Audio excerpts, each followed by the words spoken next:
On est parti pour 90 minutes ensemble.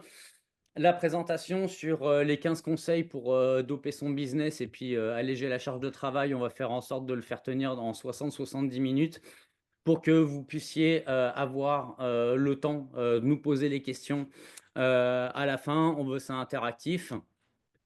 Ce que je vous suggère de faire, c'est les questions, posez-les au fur et à mesure dans la boîte de chat et puis on les reprendra comme ça au fur et à mesure, hein. Et vas-y Cédric, c'est à toi.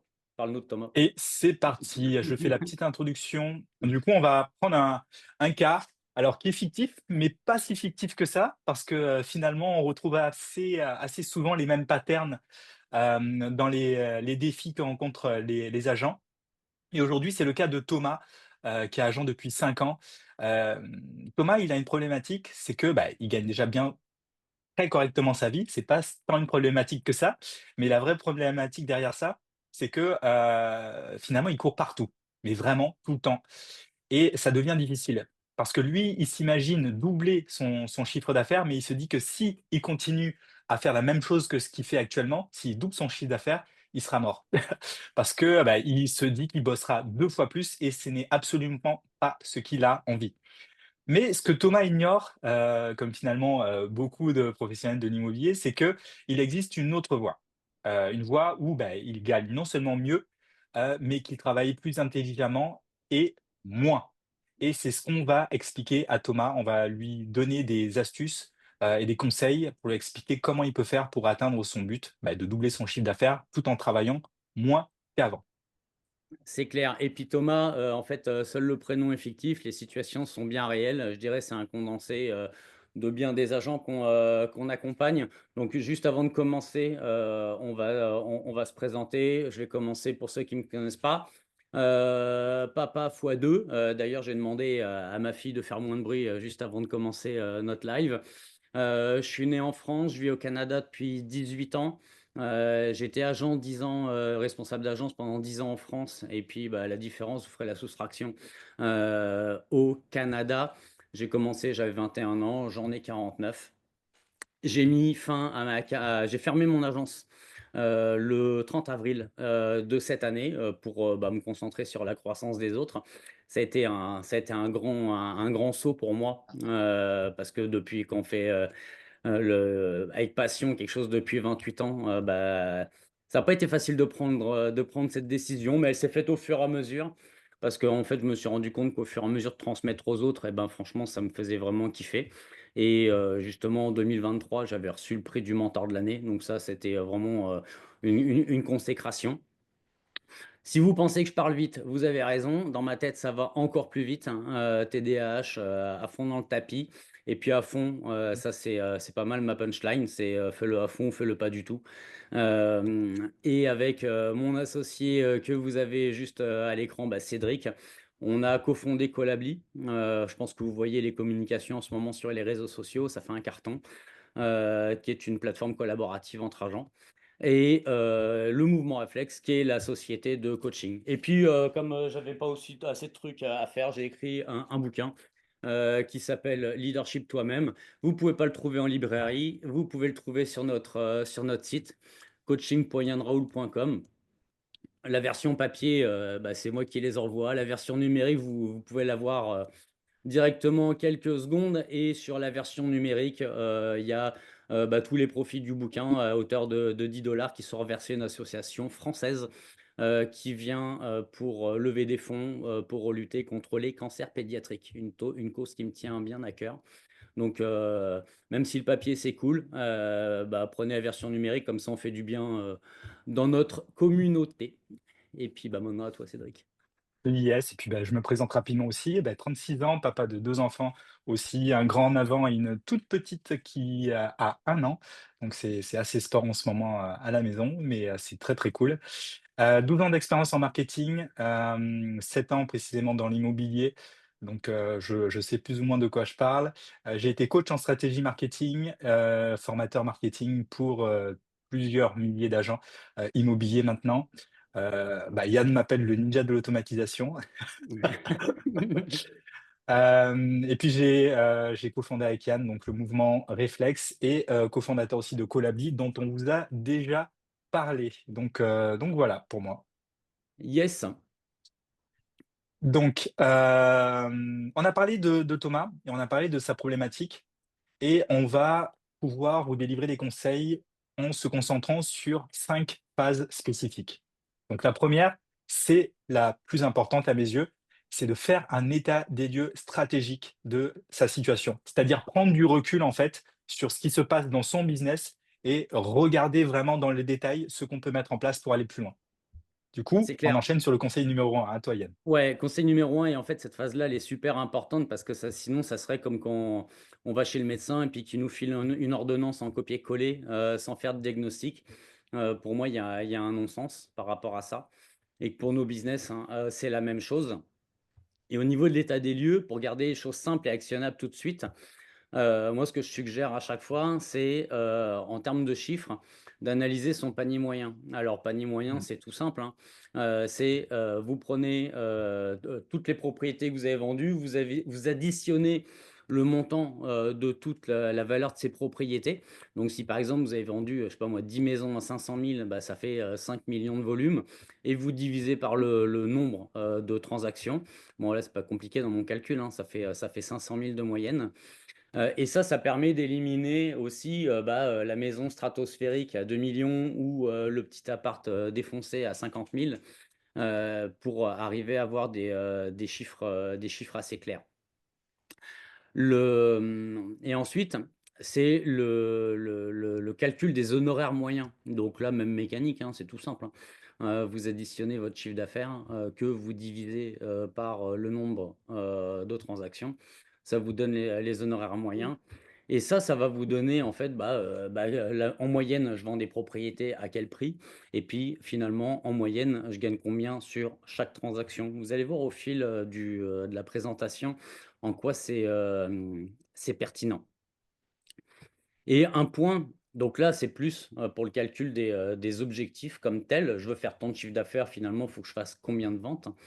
Mais qu'il y a un point aussi qui est hyper important et qui est, très largement négli très largement négligé. Hop, ouais. C'est les taux de conversion. On va y revenir, un petit peu plus loin, mais des taux de conversion, entre je signe tant de mandats, il y en a combien que je vends réellement? Je vais attendre rendez-vous, il y a combien de mandats, que je signe? Ou je parle à tant de personnes, il y en a combien avec qui, je vais en rendez-vous? Vous allez comprendre un peu plus loin en quoi c'est hyper important parce que c'est ce point-là qui permet de réduire la charge de travail.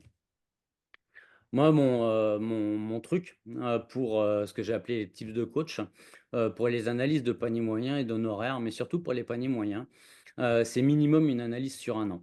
Alors, si vous avez fait 100 ventes dans la dernière année, félicitations, ça va vous prendre un petit peu de temps, mais c'est un exercice qui se fait assez rapidement quand même.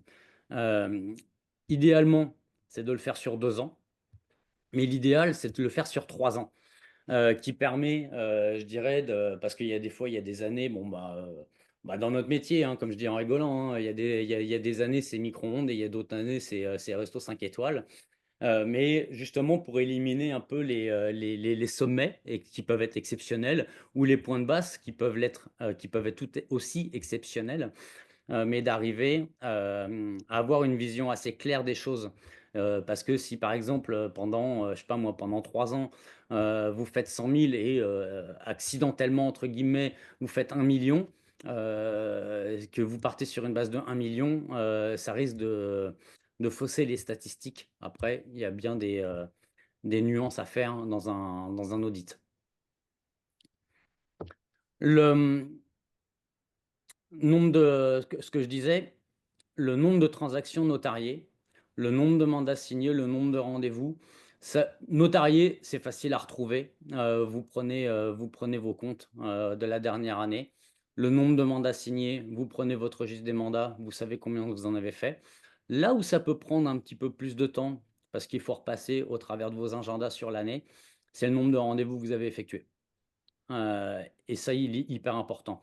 Et comme je le mentionnais, les taux de conversion d'une étape à l'autre.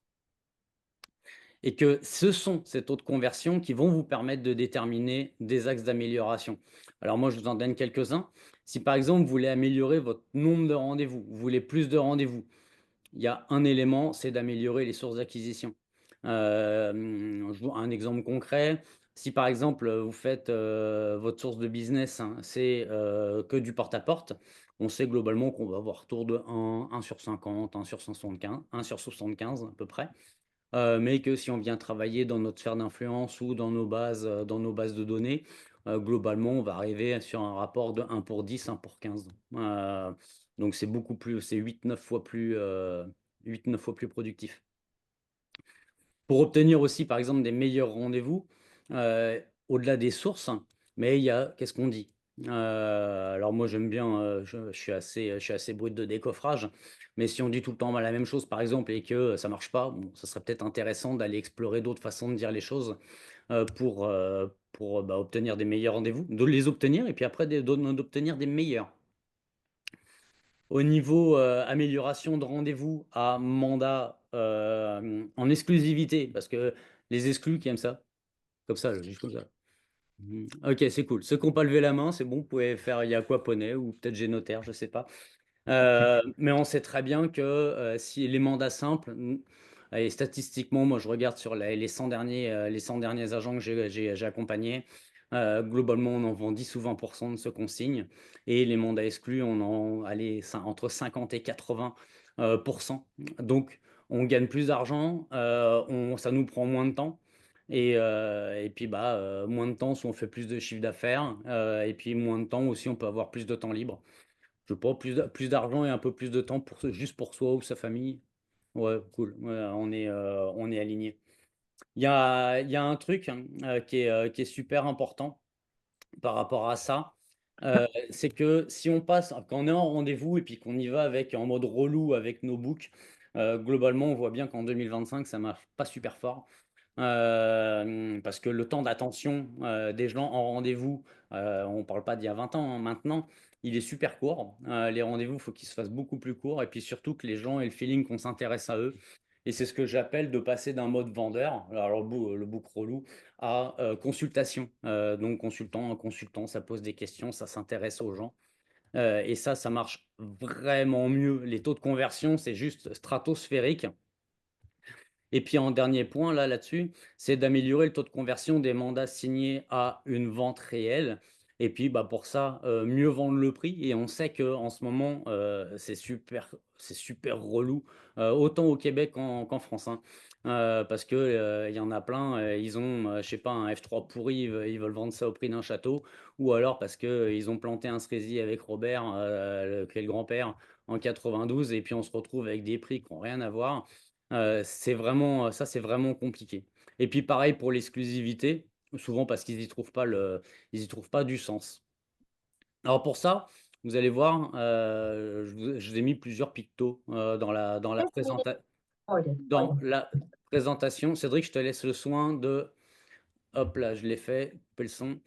Je vous ai mis plusieurs ressources que vous pouvez, retrouver sur notre site pour vous aider, à simplement vous améliorer un tout petit peu et on vous enverra les liens avec le replay, comme ça vous aurez même pas besoin de chercher. Et puis d'ailleurs, bah, ces ressources, vous en avez plein sur notre site. Allez-y, prenez-en, abusez-en, c'est gratuit, c'est offert, parce qu'en fait, il y a rien de gratuit. Je vous dis la valeur que vous téléchargez ou que regardiez ça, bah, c'est que nous, on se fait connaître et puis la plus grande valeur qui est aujourd'hui, c'est le temps d'attention. Donc, merci pour l'attention que vous portez à ce qu'on fait. Allez, Cédric. Du coup, ça nous fait enchaîner sur le conseil numéro 2, et on va accélérer un tout petit peu, sinon on va être just. C'est calculer la charge de travail, prévisionnelle et pour ça, tu as un calculateur, que tu, préconises d'utiliser et tu vas nous expliquer assez rapidement, en fait, comment il faut s'y prendre.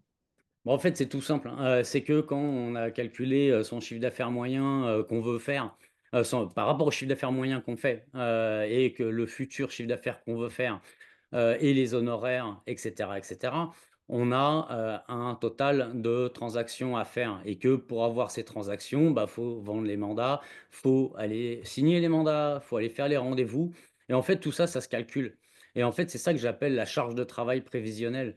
Parce que c'est bien de dire: «Je veux faire tant de chiffre d'affaires», mais c'est quoi globalement la feuille de route?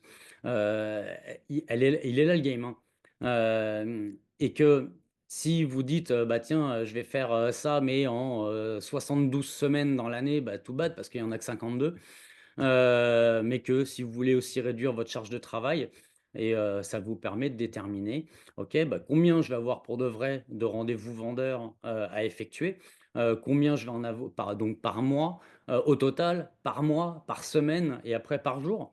Et là, ça vous permet, de planifier justement cette charge de travail, bah, et de façon mensuelle, ensuite de façon hebdomadaire et puis de voir est-ce que vous êtes en avance ou est-ce que vous êtes un petit peu en retard et de voir ce que vous pouvez améliorer. Tout simple. N'oubliez Donc pas, si on vous doit résumer tout ça, ouais je le résume pour ou toi si tu veux, ça te permet de mettez prendre 2 et secondes. si, s'il y a pas de questions, ça veut dire qu'on est relou, donc si vous voulez mettre les questions, mettez-les dans la boîte de dialogue, qu'on puisse y répondre. Donc en résumé, mesurer avant d'optimiser, c'est hyper, hyper, hyper important parce que si vous mesurez pas ce que vous faites, bah, il y aura pas de possibilité d'amélioration parce que vous verrez pas où vous allez. Mettez en place des indicateurs clés simples, pas besoin d'aller chercher des outils de fou pour essayer de mesurer et de traquer ce que vous faites, de façon millimétrée.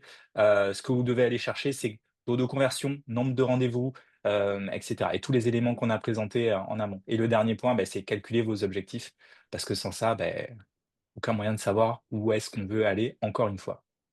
C'est clair, si vous avez jamais fait l'exercice, vous verrez à quel point c'est bénéfique. C'est un peu relou à faire, mais franchement, ça change la donne.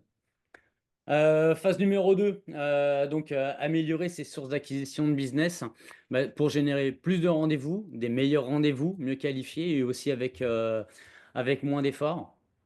Et là, on arrive au conseil numéro 3, c'est sur les listes des sources d'acquisition. Avec tous les agents que j'accompagne, là, franchement, ils sont en bon québécois, ils sont flabbergastés, c'est la cervelle qui éclate, parce que ça fait une vraie différence. C'est que par rapport à toutes les transactions que vous avez pu notarier dans l'année, dans les 12 derniers mois, 24, 36 derniers mois, heu, identifiez d'où venait le client. Là, on parle des mandats et vous allez avoir, je sais pas moi, la pige, le porte-à-porte, les réseaux, les recos, et cetera, et cetera et vous allez voir que globalement, vous allez tomber sur 3 à 5 sources, différentes, mais les plus majeures. Il peut y en avoir d'autres. Et que le plus important, en fait, c'est globalement la première ou les 2 premières, ça va représenter 80 de vos sources d'acquisition. 80. Faites le calcul, franchement, si, bon, je bois plus d'alcool, je vous paierai un Perrier, mais vraiment ça change la donne et ça permet en fait, d'aller tout de suite, hein, sur le conseil numéro 4 qui est la conséquence. C'est, comment est-ce que je fais pour améliorer tout ça? Comment je fais pour avoir plus de business? Comment je fais pour avoir des meilleures sources de business? Bah, la première, c'était le conseil précédent, c'est identifier ce qui fonctionne déjà. Ensuite, ce que je vous préconise de faire, c'est de standardiser. Alors un standard, c'est un minimum en dessous duquel on ne veut pas aller. C'est le minimum syndical. On peut faire les choses, je dirais, en mode, freestyle, mais qu'une fois qu'on a déterminé, bon, finalement, ma source de business, je prends par exemple, les recommandations, qui est globalement celle qui revient beaucoup pour ceux qui font entre 15 et 30 ventes à l'année. Hem, je le fais à la mémoire. OK, mais une fois qu'on a posé les choses sur le papier, je m'y prends comme ça, étape 1, 2, 3, 4, 5 et puis là, on arrive à un process et une fois qu'on a bien posé les choses, ça devient un standard et poser les process sur le papier, je vais pas spoiler parce que c'est la suite, c'est relou, mais ça fait aussi toute la différence pour faire grandir l'entreprise. Améliorer les taux de conversion, vous identifiez les petites choses, et puis si vous posez des questions, je pourrais vous en donner. D'améliorer les taux de conversion et pas juste les volumes. C'est une des façons les plus efficaces, pour avoir plus de résultats et moins travailler. Et puis, d'ajouter une couche de régularité, hem, ouais, bah, la constance, hein, clairement, mais comment dirais-je? Comment tu dirais ça toi, Cédric? La constance, le Ouais, rythme, les routines. ouais. Bah, c'est simple en fait, c'est à partir du moment où on a identifié quelque chose qui fonctionne, c'est de se faire un suivi où tous les jours on fait exactement la même chose et qu'on le fasse de façon continue. Parce que le problème qui arrive, c'est que à partir du moment où on casse, une routine qu'on a établie, on est obligé de refaire tous les efforts du début pour réenclencher une sorte d'inertie, donc ça ne fonctionne pas. Le fait, c'est le but, c'est de ne pas casser cette routine et ça permet de faire peu d'efforts tous les jours pour, beaucoup plus de résultats au final. Plutôt que des pics de gros efforts, en fait, ça marche pas parce qu'on se Ouais. fatigue beaucoup plus vite. Mais des plus petits efforts, mais de façon régulière, c'est tellement plus efficace. C'est clair, c'est comme d'aller au sport une fois dans l'année et puis après de pas y retourner, les résultats, ils arriveront si on en fait régulièrement et puis en plus, c'est moins difficile, d'y retourner, à petite dose, mais de façon, constante. Alors le conseil numéro 5, en fait, qui est dans la continuité des précédents, c'est que si vous voulez, améliorer, enfin ajouter une source de business, la première que je vous recommande là, tiens, je vais vous poser une question. Qui a déjà cherché une nouvelle source de business et avait abandonné la première qui marchait tellement bien? Moi, je le dis, plein de fois. Oh putain, on a un groupe exceptionnel, ils sont tous parfaits. C'est le 1er truc là, c'est oui, vous pouvez rajouter une source de business, mais faites bien attention de consolider la première et d'y prendre soin comme, une maman chat prendrait soin de ses bébés, quoi. Parce que c'est, le carburant de votre business, il est là. De se fixer des objectifs, qui sont assez clairs. Par exemple, quand je teste une nouvelle stratégie, je me dis: «Tiens, j'essaye pour 3 mois, une durée avec des objectifs. Si, est-ce que ça fonctionne? Est-ce que les j'ai atteint les objectifs? Est-ce que je les ai atteints partiellement? Ou alors est-ce que c'est un flop total?» Le dernier test que j'ai fait, par exemple, c'était, de me lancer sur TikTok. Au bout de 3 mois et demi, j'ai fait: «Non, ça marche pas». Et en fait, parce que c'était simplement un peu comme, X, mais, en pire, et ça marchait pas. Donc, C'est parce que tu faisais pas de danse, ça? Avec les danses? Moi, j'ai essayé avec les danses, ça marche super bien. ouais, non, mais ça, j'ai même pas essayé parce que je danse comme une daube, mais j'aimais pas la vibe, qu'il y avait dans cette plateforme, donc j'ai laissé tomber. Mais je vous donne un autre exemple très concret. Par exemple, l'année dernière, j'avais laissé les lives comme on fait là, pour écrire des articles. Alors les articles, c'était très bien, mais on s'est rendu compte que finalement, les meilleures relations qu'on tissait et de nous faire connaître, hein, et des personnes qui voulaient rejoindre les accompagnements qu'on propose, en fait, c'est la meilleure source, c'était les lives. Donc, ouais, j'ai essayé pendant 1 an les articles, mais on est revenu sur les lives. Vous voyez? Ça permet de faire des ajustements, d'en tirer et d'en tirer les enseignements. Et puis, le plus important là, c'est s'il y a un truc qui fonctionne, mettez-le dans votre agenda, et pas des «si j'ai le temps» ou «un jour». Le cerveau, ça prend autant de temps globalement pour mettre une bonne habitude ou une mauvaise habitude en place. Autant miser sur les bonnes. C'est de le faire de façon, consciente. Alors si vous voulez développer des stratégies supplémentaires, vous avez une masterclass en direct, en replay sur le site, qui est pour développer des stratégies, pas mal en dehors des sentiers battus, parce que, par exemple, comptez pas sur moi pour faire du porte-à-porte, OK, bah, moi, j'en fais plus maintenant, mais quand il fait -30 ou -40, je peux vous assurer qu'on a tous aquaponé, hein. Donc j'ai trouvé d'autres choses, je vous invite à aller les voir.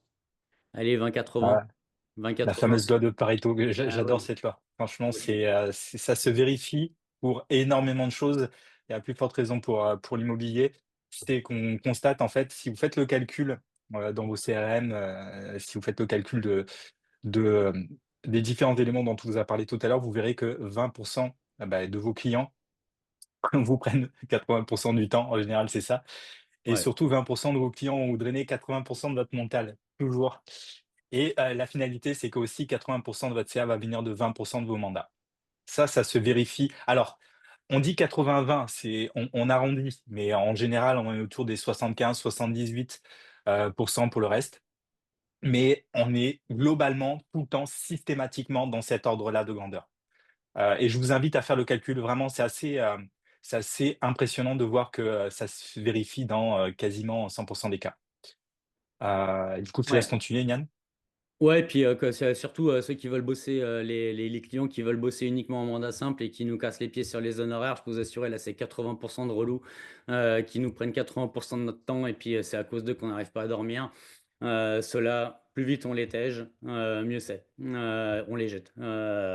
C'est vraiment un game changer, hein.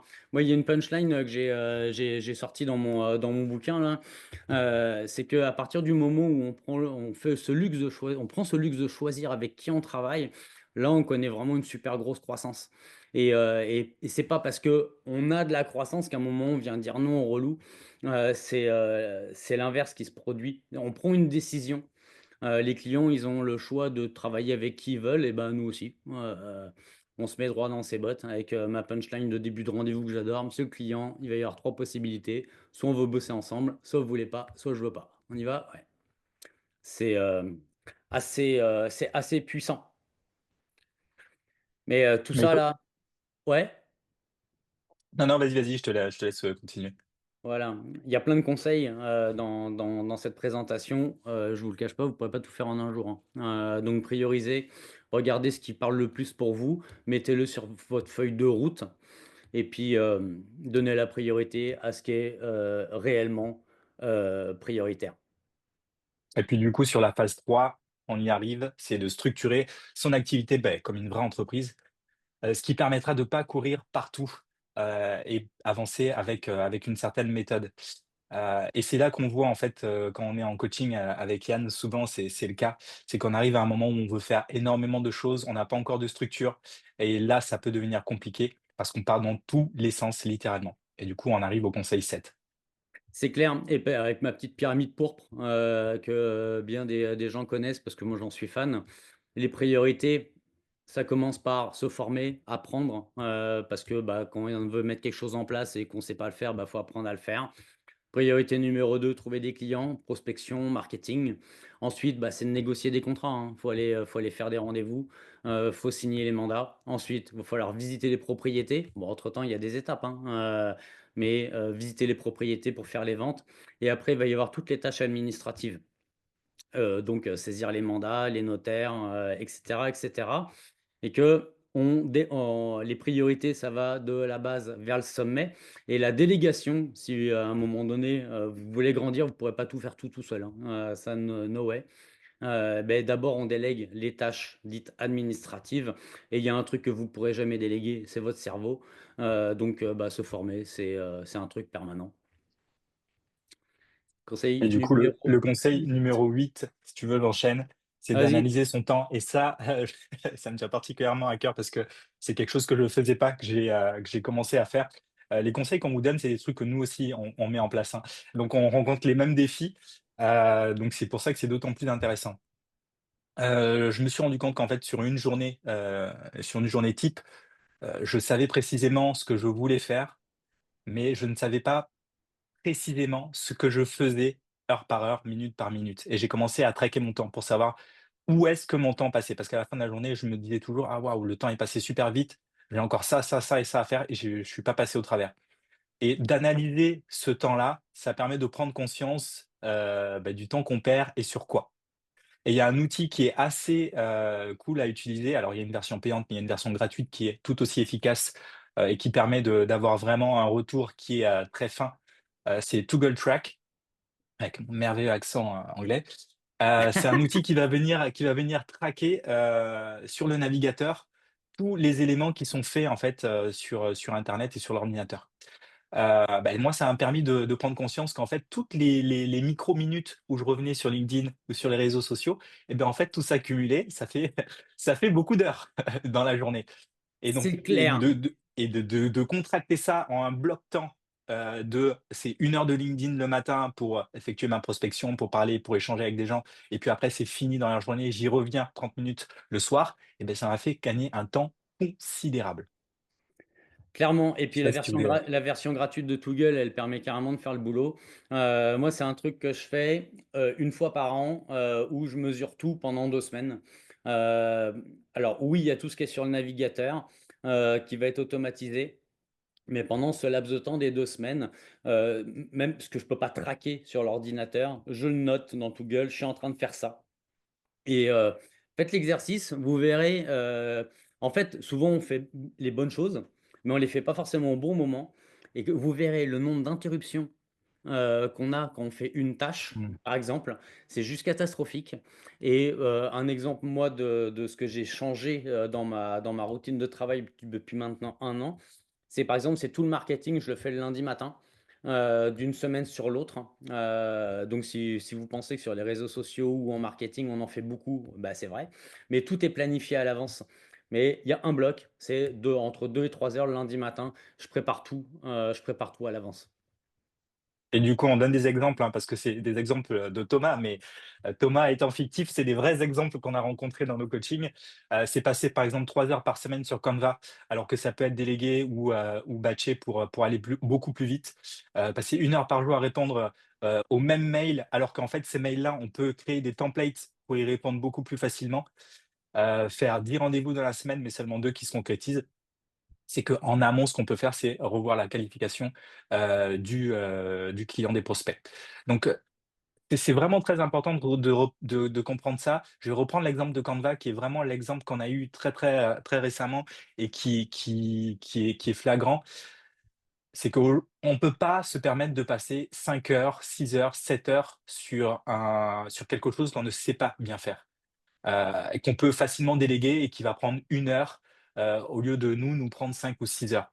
Donc à partir du moment où on a compris ça, c'est vraiment, vraiment très important de mettre son énergie au bon endroit et on va en parler dans la suite des conseils.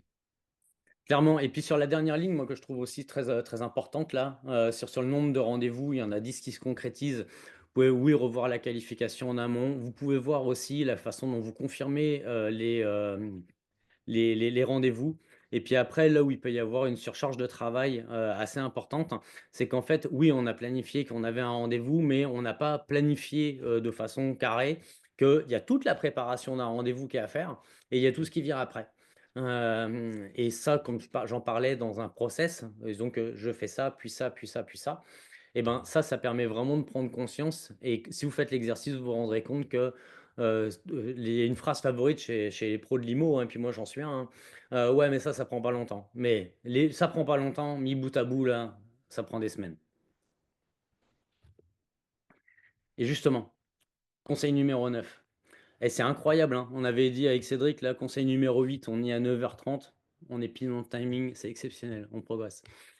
Heu et que justement, toutes ces actions, tous les objectifs qu'on veut atteindre, toutes les stratégies qu'on veut mettre en place, heu, ça va correspondre à un certain nombre d'objectifs et que ces objectifs, après, il va falloir déterminer aussi sur une année, mais qu'est-ce qu'on va mettre en place pour ce mois-ci? Qu'est-ce que je dois faire dans les 30 prochains jours pour que je me dise: «Waouh, franchement, ce mois, c'était canon» et puis après, bah, de mettre les tâches de qu'est-ce que je fais cette semaine? Et à partir de cette semaine, bah, après je mets dans mon agenda, je prévois des blocs temps, pour le faire. Il y a, un exercice que j'ai beaucoup d'agents là, que j'accompagne en ce moment, c'est les automatisations, notamment de suivi, de prospects. Entre paramétrer les bases de données, les séquences de mails et cetera et puis ils me disent: «Ouais, ça prend pas longtemps». Bon, ouais, ça prend pas longtemps jusqu'au moment où ils s'y mettent, ça prend beaucoup plus de temps qu'on l'imagine.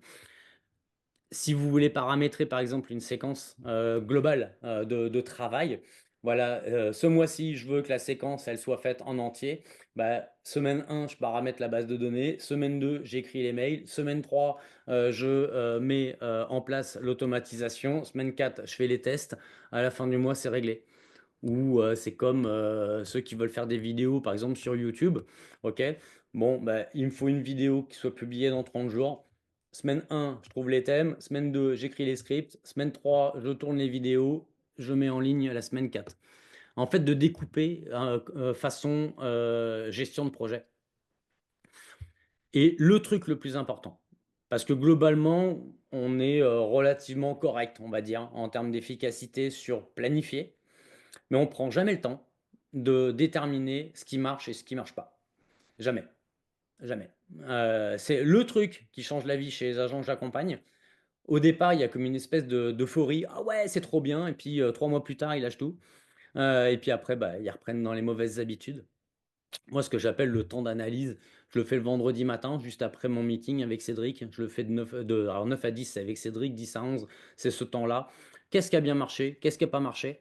Et puis, comment je peux améliorer? Et ça, je peux vous assurer, au départ, ça prend une heure et demie par semaine. Au bout d'un moment, en 15, 20, 30 minutes, vous avez fait le tour. C'est juste de s'y mettre. Ouais, c'est juste de pas perdre son temps sur ce qui marche pas, quoi. À partir du moment où tu as analysé ça, tu es tellement plus efficace parce que tu concentres ton énergie sur ce qui fonctionne vraiment et ça fait la diff. Alors on passe du coup à la phase numéro 4, c'est gagner du temps avec l'automatisation et la délégation. Alors moi, c'est ma partie préférée, fan de tech que je suis, mais vous allez voir, on va pas vous parler d'outils, d'éléments compliqués.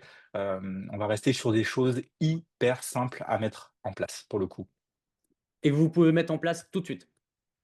Alors, le hack de productivité le plus génial que j'ai trouvé dans ma carrière et me je me dis: «De toute façon, je vais pas en parler dans les lives, c'est sûr que tout le monde connaît». Bah non. Quand vous recevez un mail, heu, on est nombreux à utiliser la suite Gmail. Bah, il y a un truc qui est tout simple, moi, que je fais, c'est que je lis le mail. Alors, je le lis en entier, d'accord? Pas en diagonale et puis que j'ai loupé l'info, à bon entendeur, à ceux qui sont en coaching avec moi. Si ça prend moins de 2 minutes à faire, je le fais tout de suite. Si ça me prend plus que 2 minutes, en fait, vous avez un petit picto là, en haut, là, je le survole avec la souris. Vous cliquez dessus et ça vient vous le rajouter dans tâches et vous mettez à quelle date vous voulez le faire et puis après vous archivez le mail. Vous pourrez retrouver le mail directement à partir du groupe de tâches. Le, Ça fonctionne, c'est carré, le système est fiable et donc ça vous serez notifié de: «Ah, au fait, Yann, tu as ça à faire pour tel jour» et puis là, vous le faites et le fait d'archiver le mail, en fait, ça libère la charge mentale. Vous voyez plus ce mail que: «Oh là là, faut que je le fasse et je l'ai pas fait» et ça vient sortir de la tête, simplement parce que vous avez un système derrière qui fonctionne.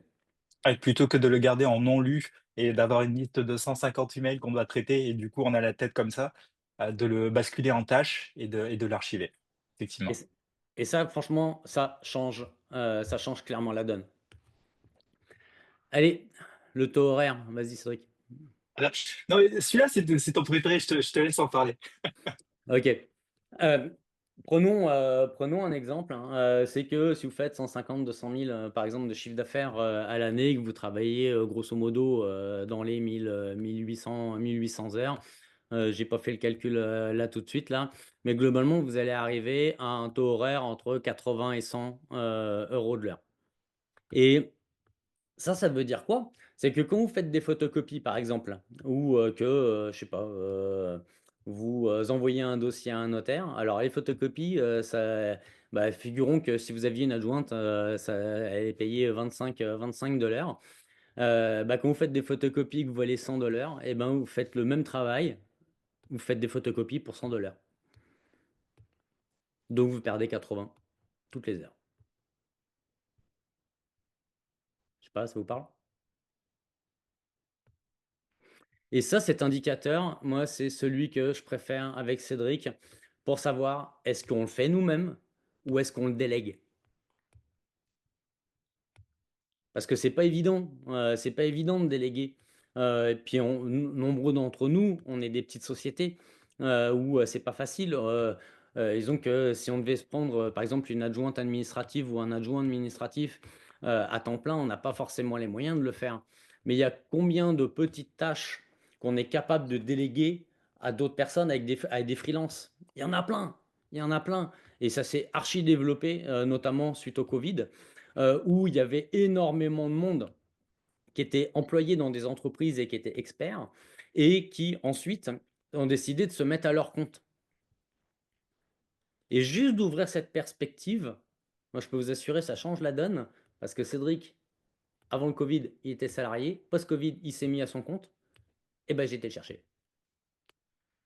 Et moi, mon entreprise, elle a fait ça grâce à lui. Donc merci Cédric.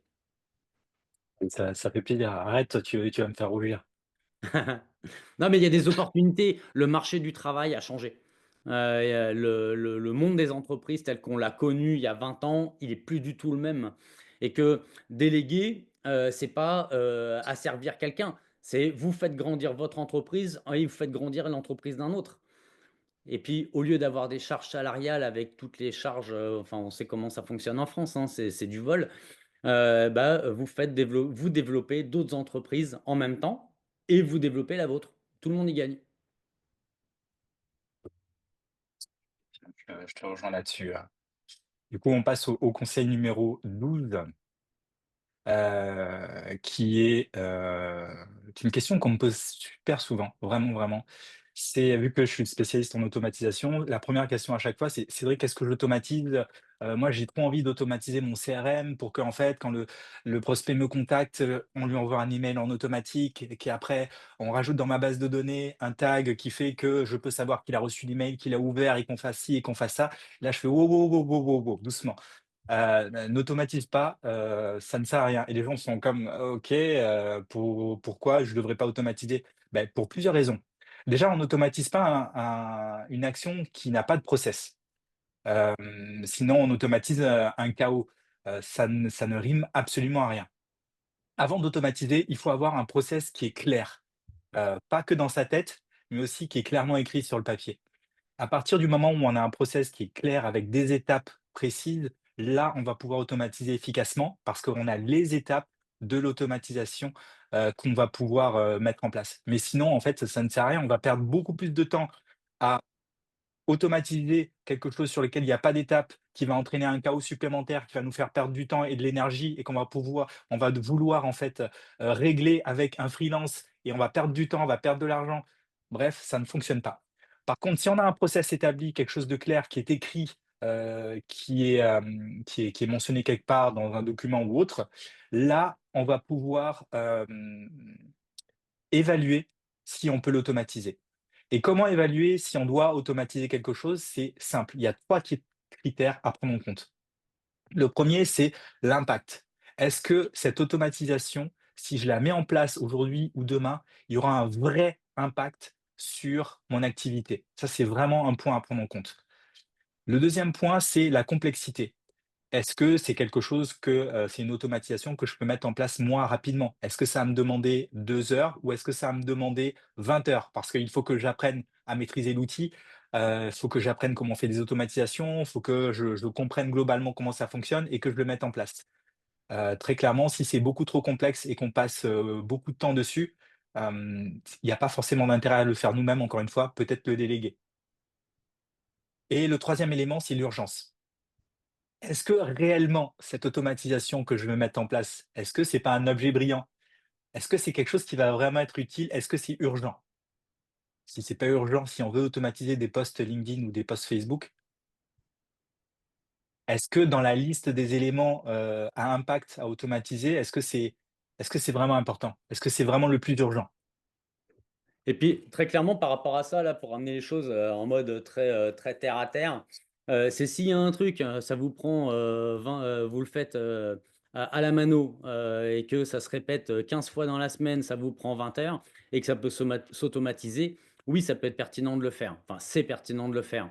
Mais s'il y a un truc, vous le faites une fois par an, et que ça vous prend 10 minutes et que vous voulez l'automatiser, vous allez passer plus de temps à créer l'automatisation qu'à le faire. C'est dans ce sens-là où on parle d'impact, de complexité et d'urgence. Hem, moi, je vous donne 2 exemples, hein, tout simples, moi, qui ont changé vraiment la donne dans mon business d'agent. C'est l'utilisation de Calendly. Parce que les clients: «Ouais, bah, Yann, on est disponible à tel moment». «Bah, non, pas moi» et cetera. Back and forward, d'appels, on n'en terminait jamais. Les agendas automatiques, prise de rendez-vous automatique. Un gain de temps phénoménal. Ah et puis en plus, il y a les rappels. Et dans l'utilisation avec Google Calendar notamment, et qui revient sur le côté de passer sur des rendez-vous en mode consultation versus vendeur. C'est que le mon book relou qu'on m'avait appris, dans les années 90, j'en ai fait 10 pauvres pages, je l'envoie dans la confirmation du rendez-vous, prenez le temps de le lire et puis comme ça pendant le rendez-vous, je suis les yeux dans les yeux avec la personne, je m'intéresse à eux, je leur pose les bonnes questions plutôt que de faire ma déballe, de vendeur de frigo, heu, qui intéresse personne finalement. Et il y a un autre outil aussi que je rajouterais quand il y a plusieurs intervenants, c'est Doodle, qu'on utilise nous très souvent. Ouais. pour que chacun puisse mettre ses créneaux horaires et qu'en fait, on puisse voir, avoir une visibilité sur qui est libre quand. Et à partir du moment où les 3 ou les 4 personnes sont libres au même moment, beh, on cale le rendez-vous à cette date-là, plutôt que d'échanger 15 milliards de mails où on essaie Mmh. de savoir qui est dispo quand. C'est vrai que ça aussi, c'est une vraie problématique. Donc Doodle, ça s'écrit Doodle. Mais c'est clair et puis, il y a un autre contexte, également, c'est que quand on vient à travailler avec d'autres personnes et qu'on est une équipe, par exemple, c'est pas vrai qu'on est tout le temps disponible. Quand j'ai des collaborateurs qui ont besoin d'être, en contact avec moi, ils m'envoient un SMS ou ils peuvent m'appeler et cetera. Moi systématiquement, c'est: «Prends rendez-vous», on se prend 15-20 minutes pour voir le truc. Mais au moins après, on a un bloc-temps, c'est complètement dédié, ça vient pas interrompre, la chaîne de travail des uns et des autres. Oui, on est disponible pour les gens avec qui on travaille, mais pas en mode interruption, c'est pas possible. Donc ça, un tips, aussi qui change la donne. Et que justement, pour éviter les interruptions et cetera, c'est le conseil numéro 13. Chaque mission, un créneau dédié. Si vous devez faire du marketing, prévoyez un bloc, pour du marketing. Les rendez-vous, on sait jamais exactement à l'avance quand est-ce qu'ils vont être planifiés, mais on est capable de déterminer quand est-ce qu'on va pas les faire. Si vous avez il y a un client qui vous propose un rendez-vous dans la nuit de samedi à dimanche à 4 heures du matin, vous le savez que vous êtes pas disponible déjà à ce moment-là et ben, en tout cas, on sait pas toujours à l'avance quand ça va arriver, mais on sait à l'avance quand on n'est pas disponible. Si par exemple vous devez emmener, vos enfants chez le médecin ou que vous avez sport ou peu importe, vous bloquez votre agenda, déjà vous êtes pas disponible à ce moment-là et en fait, c'est la non-disponibilité qui vient déterminer quand est-ce qu'on l'est. Ça vous parle? Quand vous dormez, vous dormez. Quand vous êtes en famille, vous devez emmener vos enfants à des activités, bah, vous êtes pas disponible. Si, vous êtes 100 disponible pour vos enfants. Qui a des enfants? OK, on fait tous les chauffeurs de taxi pour les emmener à la danse, au tennis, au cheval, et cetera.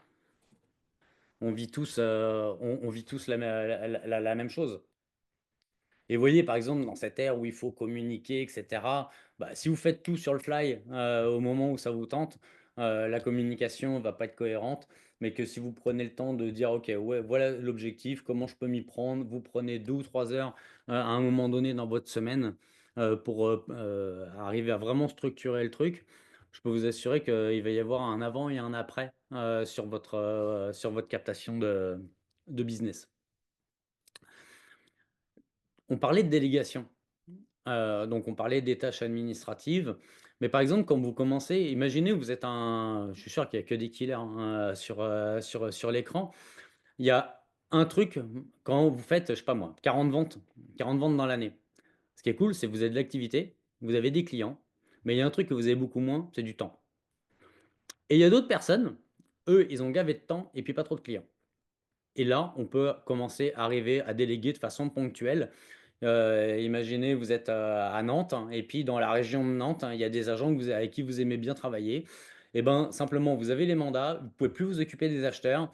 Vous dites: «Tiens, toi, agent avec qui j'aime bien travailler, mes clients acheteurs, je te les réfère, tu t'en occupes». Vous prenez un pourcentage, lui, il se prend un pourcentage et ça permet en fait de se bâtir un réseau de délégation, mais sans avoir à gérer les équipes et sans avoir aussi avoir du personnel en interne. Cette petite bébête s'appelle Colabi.pro. On l'a lancé jeudi dernier. Il y a déjà 100 agents qui ont rejoint la plateforme. C'est une tuerie.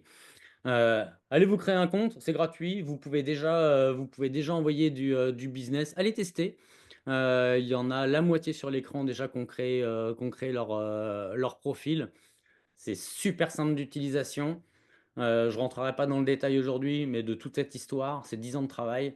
Euh, Allez-y, puis dites-nous ce que vous en pensez. Vous allez voir, c'est un game changer. Conseil numéro 15, parce que là, il y en a plein des conseils. Il y a plein de choses qui vous ont parlé, il y en a peut-être d'autres qui vous ont moins parlé. Mais justement, dans celles qui vous ont parlé, c'est quoi les actions les plus importantes, les plus pertinentes à mettre en place maintenant? Et si vous savez que c'est important de les mettre en place,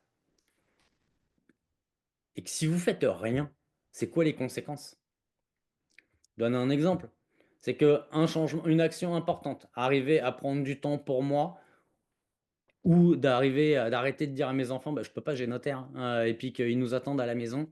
C'est quoi la conséquence pour vous, pour votre famille, si vous ne prenez plus de temps pour vous? C'est quoi la conséquence si vous allez à 10 rendez-vous par semaine, qu'il y en a aucun qui se signe? C'est quoi la conséquence? Alors ouais, vous pouvez continuer comme vous le faites aujourd'hui et puis moi je juge pas, et puis vous aurez globalement à peu près les mêmes résultats. Ou alors vous le faites tout seul et puis c'est cool aussi, hein, mais vous allez toutes les erreurs qu'on a pu faire nous dans le passé ou que d'autres ont faites, bah, vous allez les faire aussi. Sinon vous pouvez aussi vous inspirer en mode essai-erreur, essai-erreur. Bon, ça prend du temps. Ou alors vous pouvez le faire en étant accompagné. Alors ça peut être en vous inspirant de personnes qui sont autour de vous, des personnes comme nous, là sur des choses, sur des accompagn pas des lives ou les masterclass qui sont gratuites sur le site.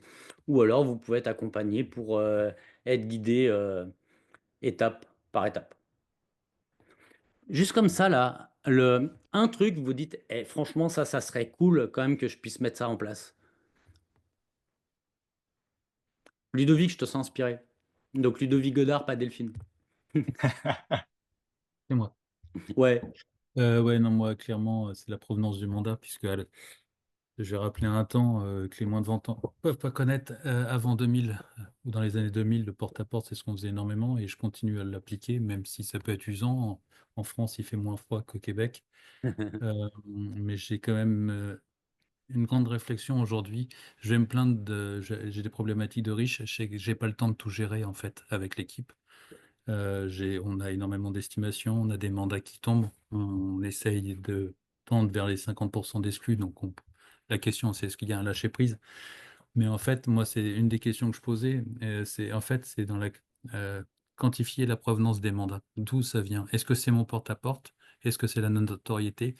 Et arrêter de demander à aller chercher dans du nouveau business et peut-être, mieux travailler, la provenance en fait, pour pouvoir passer moins de temps sur l'extérieur qui est source intéressant sur certains points, mais qui est source d'usure mentale à mon avis, pour moi et pour l'équipe.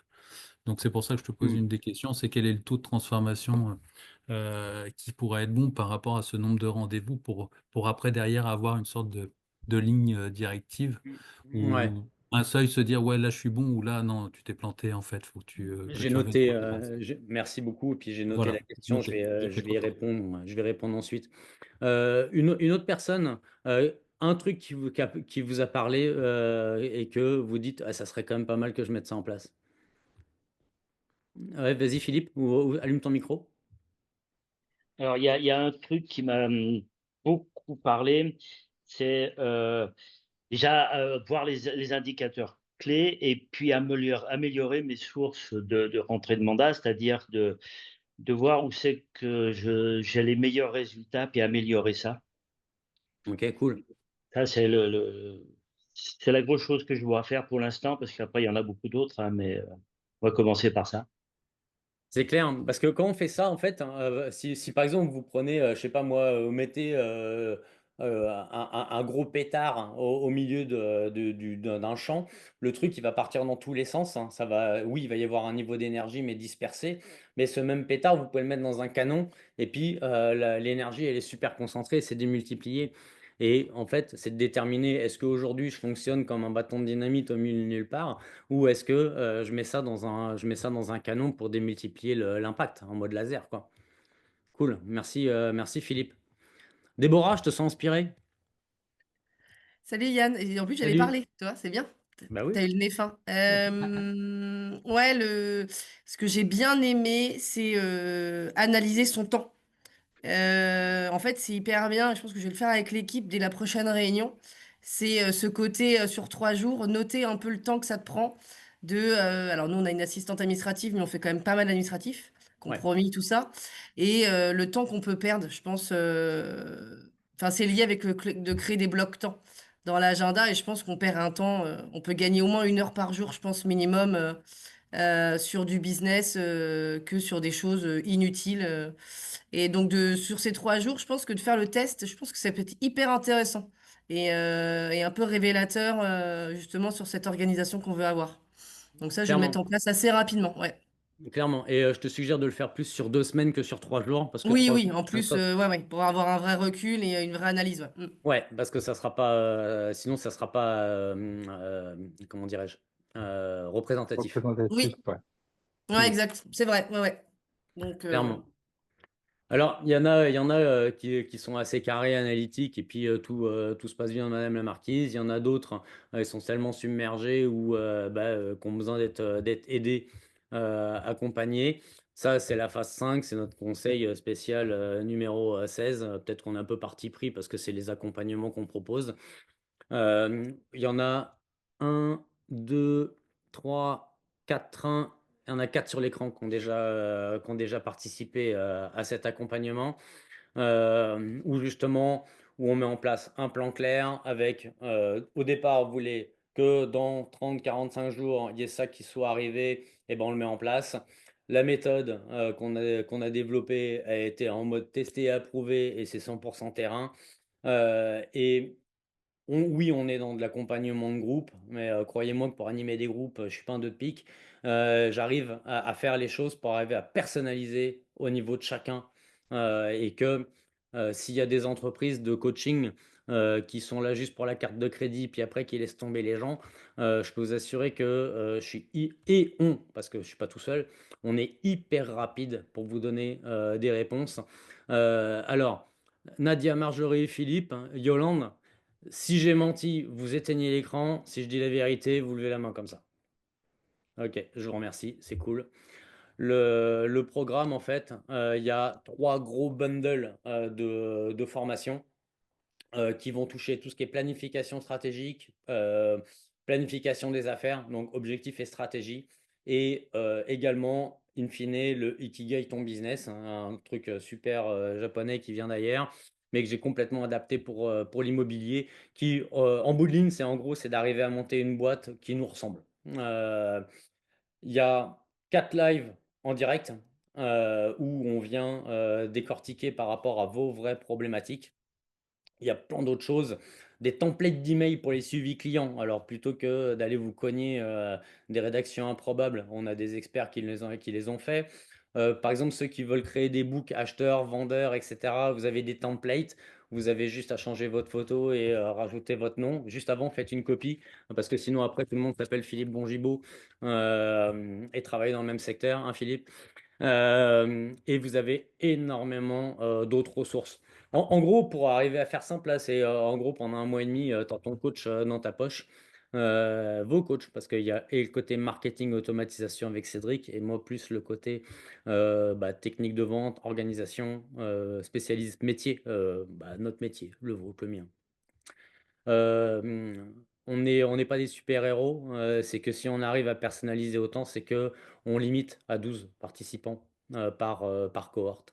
Parce qu'au-delà, les lives, ça serait juste un monologue de ma part. Mais là, c'est vous qui avez la parole pendant les lives, et puis moi, je viens des tricoter pour arriver à trouver des solutions. Donc, si jamais c'est quelque chose qui vous parle, envoyez-nous un mail tiens, Cédric, si tu veux bien mettre mon mail dans la boîte de dialogue. Yes. Donc contact@yanraoul.com. Je vous enverrai un lien pour qu'on se fasse un call ensemble, hein, de 15-20 minutes pour vous expliquer la situation. Et puis là, je pourrais vous dire, est-ce que c'est pertinent ou est-ce que ça ne l'est pas? Parce que de la même façon que vous voulez sélectionner, vous, les gens avec qui vous travaillez, nous aussi, on veut sélectionner les gens avec qui on travaille. Donc, c'est comme ça qu'on souhaite procéder. Donc, on prend du temps parce que 20 minutes multipliées par à chaque fois le nombre de candidats, bah oui, ça nous prend du temps, mais après, ça change toute la dynamique pendant les accompagnements. Merci beaucoup. Top. Merci Merci tout le beaucoup. monde. Merci. Salut. Salut. Bye Au bye. revoir. Bye.